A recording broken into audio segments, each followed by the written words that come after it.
And Jamie, I will try my best to introduce you now that everyone's already seen you. Jamie is the founder and executive director of the Society Library, a nonprofit that creates structured knowledge databases of media.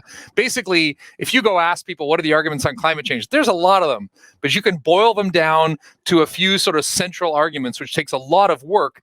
But once you get things down to that sort of manageable narrative and taxonomy, then understanding the conversation becomes much easier. And I think it's fair to say we've forgotten how to debate. I certainly think so from my opening arguments. And you would like to say that debating as a nation should be a feature of 21st century democracy. Why don't you tell us what that means? Yes, absolutely. So, hello, everyone. First, I just want to say thank you so much for being here. And it is such a pleasure to be speaking with you all about resilient democracy today and then debating as a feature of 21st century democracy, hopefully tomorrow and on after that. Like Alistair said, I'm the executive director of the Society Library. And what we do is extract arguments, claims, and evidence from various forms of media in order to construct databases which house all argumentation from all points of view on very complex social and political issues. And what we're looking to do is create 21st century information institutions and really evolve the content and the platforms that have already brought us here. So from tablet to tablet, scroll to scroll, messenger to messenger, technology has completely changed the way that we communicate, the way we debate, and the way that we share information and ideas. And I think we've got a long way to go in improving and evolving that further so we can meet the needs and challenges of the information age. So first, I want to dive into what is debate good for? Why is it important? Debate and argumentation in the United States seem to have a sort of negative connotation these days. Debate and argumentation seem to imply it's about winning the argument, it's about proving your intellectual prowess, it's inherently rooted in conflict, and to a certain degree, it's performative. And perhaps that's true when we're talking about debate and argumentation as a sport, but debate and argumentation are also tools that we can use to inquire into what is right or what is the truth. Debate usually suggests that both or all sides should have the opportunity to prove what it is they believe are right. So it is inherently democratic in that all ideas should be heard, and that all ideas and points of view should have the opportunity to make their case. In the United States, at least especially, I know this is an international event, but in the United States, debate is completely embedded in our democratic institutions. In Congress, our Congress persons, they debate on the floors of Congress over legislation. On television news, they'll host experts who will debate about political policy. And we have actually a special commission for presidential debates that congregate every 4 years and host our presidential candidates to debate. But overall, I think there's something very inefficient about the way that we debate through all of these means today. For example, on the floor of the US Congress people can waste a lot of time. There's actually a really funny story. In 2013, I believe it was Senator Ted Cruz from Texas, he spoke for 21 hours straight, arguing against the Affordable Care Act. But within those 21 hours, he didn't just fill those with argumentation. He also read the children's story, Green Eggs and Ham, from Dr. Seuss. He made a bunch of impressions from a Star Wars movie, and he even read rhetorical tweets like Obamacare, ain't nobody got time for that. So it wasn't technically a filibuster, but it was arguably a huge waste of really important debate time. I also think there's inefficiencies with the way that we host debate on television. Even if we have the absolute experts on the issue being hosted on the television program, they may only have very short amounts of time in which they can make their case. And so I do believe that having an opportunity and platform to more fully flesh out their ideas, which they do in their scholarly literature, is something that we should be extracting and transforming. And I'll get to how we do that in a moment. And then we just concluded our presidential election, arguably, in the United States. And we did have a whole round of presidential debates, and it turns out the commission actually had to change some of the debate rules and cut the mics because there were some issues with candidates talking over each other. So all in all, even though technology has transformed the way we debate because we can watch it on television, we can watch it on YouTube, overall, I still believe there are inefficiencies. And when we talk about debate on the internet, that the amount of information that's exchanged on the internet has absolutely exploded. Anyone can host a debate on YouTube. People can debate on Facebook. There are so many websites and blogs and platforms, and the sheer amount of information is truly overwhelming. People are generating, sharing, memeing information 24/7. And the problem is in the United States, we're polarized. It's argued that we're actually more polarized than we've been in the past century.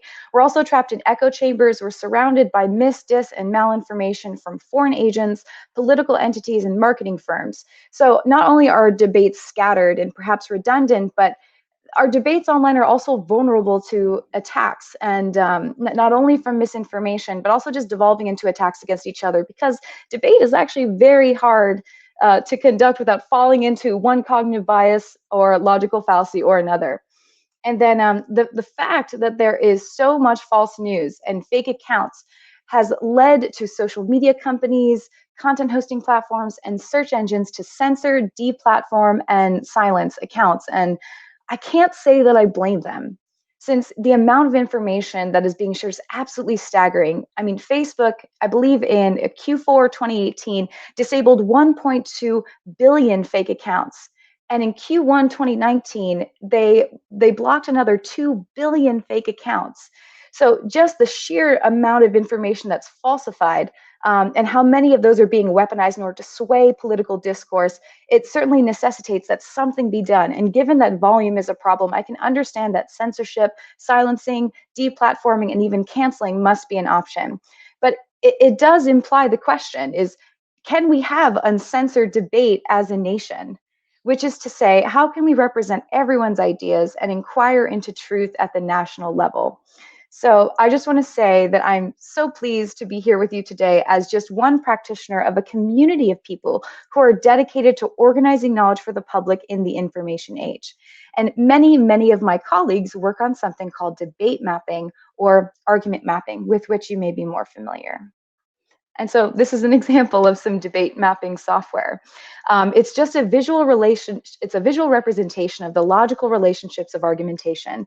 And essentially, we're just structuring a database of argumentation that would normally occur between people. So when people argue and they take turns going back and forth, using argument mapping and debate mapping, we can actually map those relationships in data, but we can also map orders of magnitude more, not only in the number of back and forth argumentation, but in the complexity of argumentation.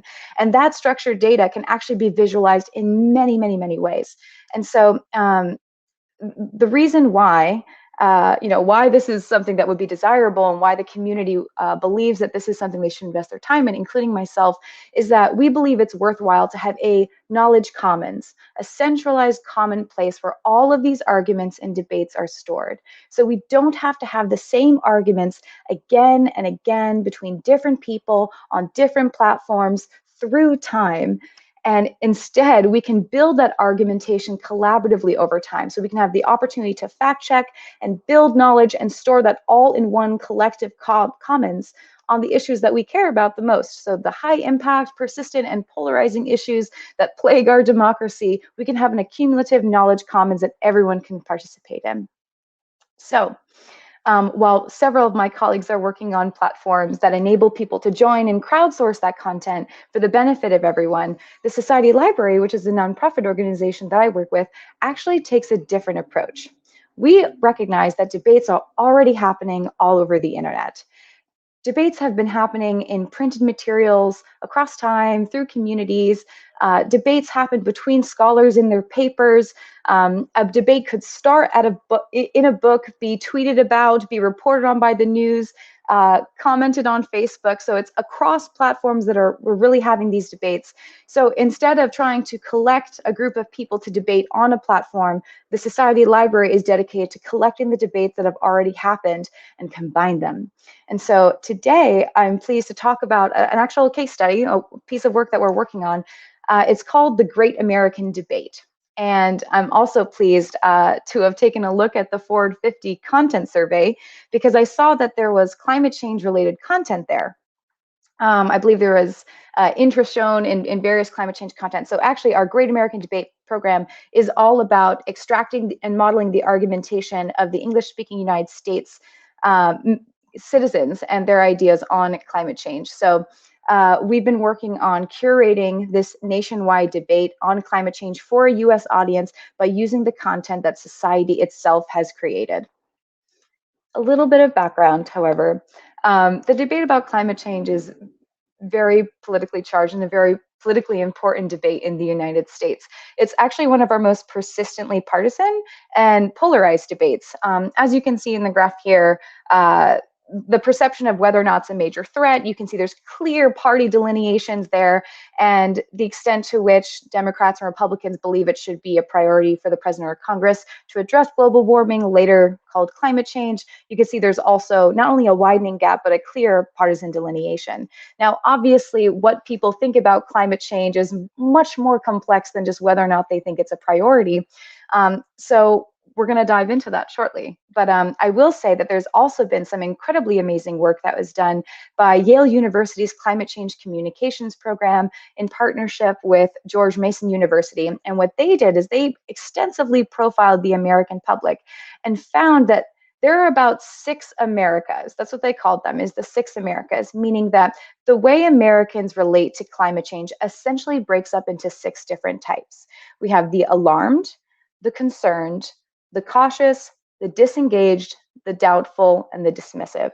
As you may imagine, the alarmed are the part of the population that are most concerned with climate change. I believe it's now up to 30%. They believe that it is imminent, however, that humanity can do something about it. The concerned share all the similar ideas of the alarm, but they just hold them less strongly and they're less likely to take action.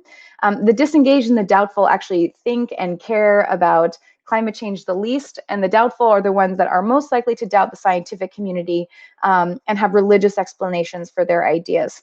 So why this is really interesting is we actually found something that corresponded to these 6 Americas in our data set. But I want to talk about how we actually got there. So as I mentioned, the Society Library is a nonprofit organization that extracts arguments, claims, and evidence from various forms of media. Now, what we began doing with this climate change debate is we began extracting content from documentaries and scholarly articles, textbooks, government reports, students' essays. We collected content from websites and blogs and social media. We scraped a bunch of content. We luckily had access to, I believe, over 170 countries worth of news that we could also extract. So the goal was to find all points of view, and we did eventually limit it to the English-speaking United States. And so we accomplished this extraction with trained analysts, argument mining technology, data science and topic modeling, and various sentence parsing tools. So in collecting all of this content from all points of view about climate change, we deconstructed that at the claim level, which means we broke down all of this language to its smallest possible unit. Which we call claims. And then it was only after we started breaking down content to the claim level that we could effectively start combining that content. And in doing so, that's when we made a really interesting discovery. We saw that all of the claims and arguments that we were finding about climate change fit under 274 unique subtopics of debate. Now, the interesting thing, when I say subtopics, that's essentially a topic about like extreme weather events, a specific extreme weather events, or a specific impact in the ocean. And each one of these subtopics imply at least 2 to 4 different positions you could take in that subtopic of debate. Now, those positions each could rely on hundreds or tens of thousands of arguments and pieces of evidence each.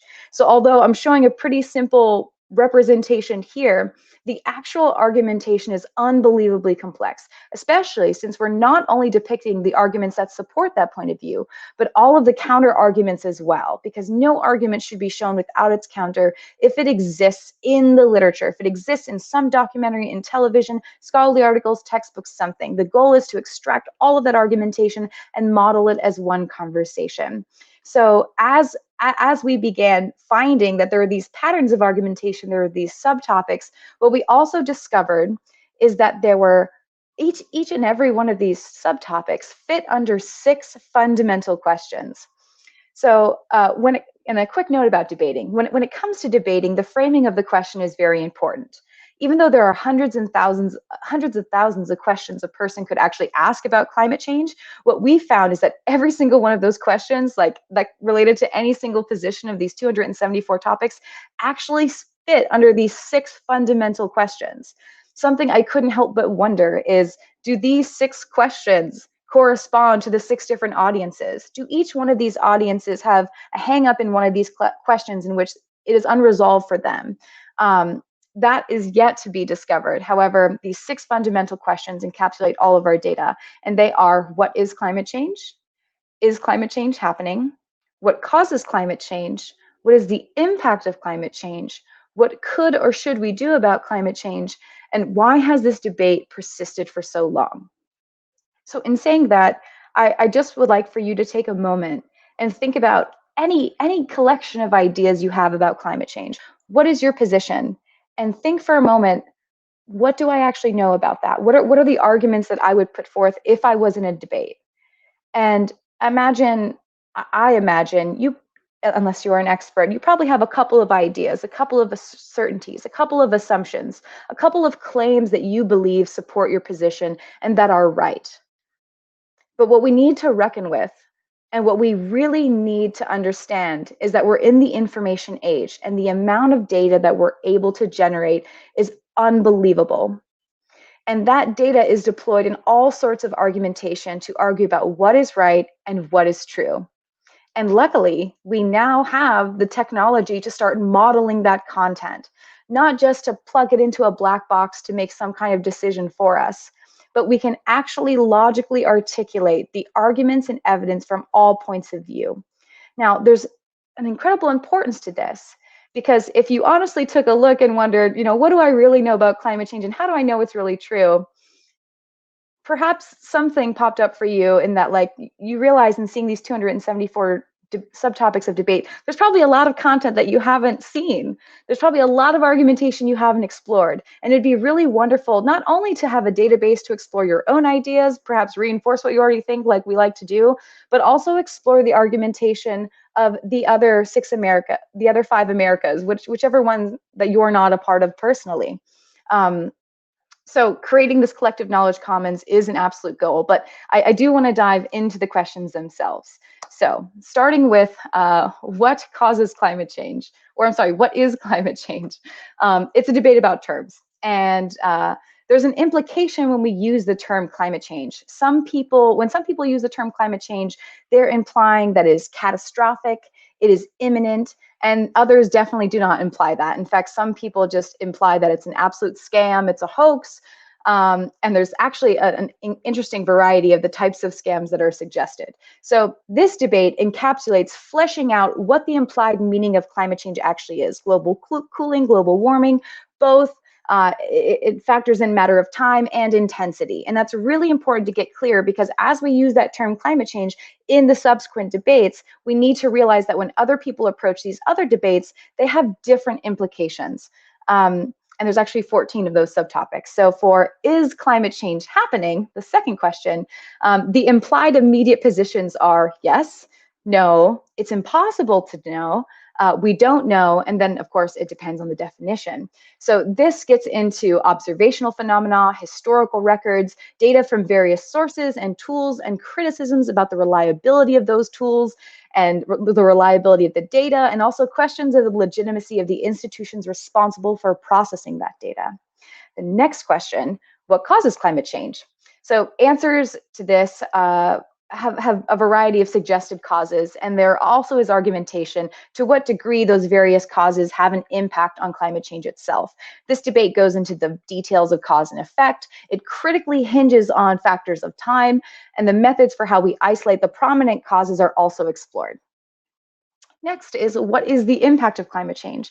This is an enormous list and a long set of debates on the impact of various dimensions of life, including civilization, economy, human well-being, and survival, impact on various other biological processes, animals, and the environment.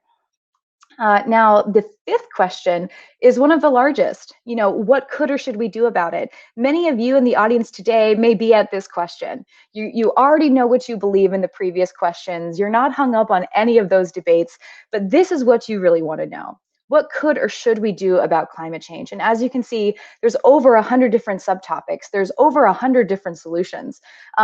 For this particular debate, we dive into what actions need to be taken when and what goals need to be met and why. It also dives into the profile of each one of these solutions regarding feasibility, impact, cost, negative externalities, and it also actually contains appeals for inaction as well, because this also contains all the philosophical discussions about whether we should take any action at all. And then the final question. So this is the sixth question of climate change that we found. And this one was also the last one to emerge. This one encapsulates the debate about debates and communication and challenges with societal processing of information. It encapsulates fallacious reasoning, propaganda, bias and corruption in science and the media, doubt as a product to be sold, and the manipulation of the public mind for various interests. So all in all, by extracting arguments, claims, and evidence from various sources and structuring the coordinated argumentation from all sides, we can start simulating a society's ability to communicate with itself from various points of view, answering its own questions, challenging its own certainty, and educating itself. As the Society Library and just the curators of this content, we can effectively become moderators to ensure the conversation is modeled in a respectful way and not written to necessarily change what people think, but change the context in which people think. People are most likely going to arrive at this database with their opinion already firmly set. But what we want to do is just broaden the context in which people think about information. We want to start introducing people to the complexity of the information age. There's volumes and volumes of information that we need to encounter. And it's critical to our informed decision making to actually be able to embrace that. Now, why does this matter? This matters because there is an incredible opportunity for this data. It may be input into chatbots, structured as an extensive FAQ, displayed in a library of narratives, and plugged into Bayesian network models in order to calculate decisions and weigh points of view. And we actually intend to do all of those things with this data. And we're also, we believe, transforming digital civic spaces by creating a place online where censorship is unnecessary because no argument is displayed without its counter arguments. We're creating a place where all points of view have representation and where people are not being confronted in a public digital space about their ideas that's necessarily intertwined with their own identity when they're behaving online, but instead they have the intellectual privacy of engaging with information that's given and presented to them in a respectful and validating way.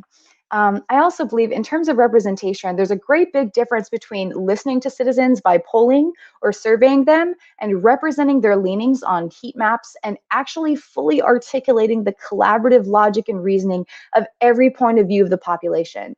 In government, we elect representatives to hear our ideas, have our debates, and make policy for us.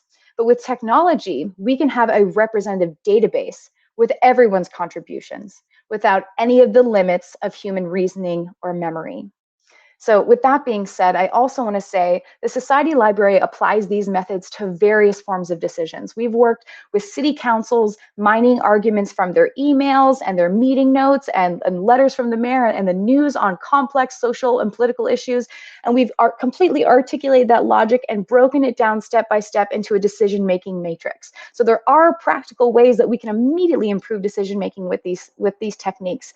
We've also worked at the federal level deconstructing the logic of policy. Fun fact, the Green New Deal has 438 claims in it. It's actually the most sophisticated and complex argument I have ever seen.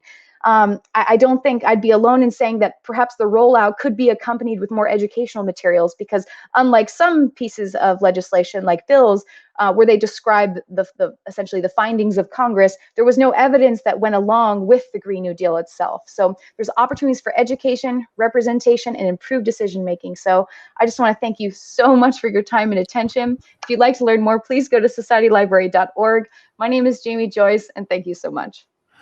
Awesome, Jamie. And I have a bucket of questions, but we need to get to our next speaker. But I'm going to probably bring those up in my closing remarks this morning. And I'm sure that stuff we can discuss with you and Yin in your topic room this afternoon. So thank you so much for being here. Love the work you're doing. More of that, please. Thank you so much.